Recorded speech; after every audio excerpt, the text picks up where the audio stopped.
আমরা দুজন যদি একসাথে থাকতে পারি আপনাদের সমস্যা কোথায়? কিসের সমস্যা? তোমরা এখানে দাঁড়ায় আছো কেন? যাও ঘরে যাও।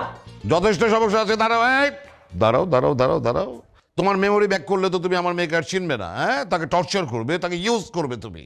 আর আমার মেয়ে কান্নাকাটি করবে, সেই কান্নাকাটি আমি সহ্য করতে পারবো না। নো, এত রিস্ক নেবার দরকার নেই। তোমার মেমোরি ফেরত আসবে কিনা আমার দেখার দরকার নেই। আমি আমার মেয়েকে নিয়ে যাব, তার মেমোরি কিভাবে ফেরত হয় সেটা আমি বুঝবো। এই তুই বসে আছিস কেন? যা লাগেজপত্র নিয়ে আয়, আমরা যাবো এখান থেকে। আচ্ছা সরি, আমরা কেন যাব? এটা তো আমাদেরই বাসা। আপনারা যাবেন এখান থেকে। অপমান করতেছেন আমাকে? আরে এরকম ফ্ল্যাটে আমরা মুক্ত হই না মিয়া। কি নোংরা ভাষা, বস্তির ভাষা। আপনার কথা শুনে মনে হচ্ছে আপনারা কেউ কোনোদিন বাথরুমে যান না। হ্যাঁ শুনেন, আপনাদের মতো আমরা তো ডং করে কথা বলতে পারি না ভাই, বুঝছেন? আমাদের মনে যে কথা আসে আমরা মুখে সে কথা বলে যাই। এই তুই এখানে খাড়াই থাকবি, মা বাপের অপমান দেখবি? হ্যাঁ চল এখান থেকে চলে যায়। আজকে আমার একটাই আফসোস হইতেছে, আমার বড় ছেলেটা যদি আজকে জেলখানায় না থাকতো, এখানে থাকলেই হয়তো রক্তের বন্যা ভাষায়।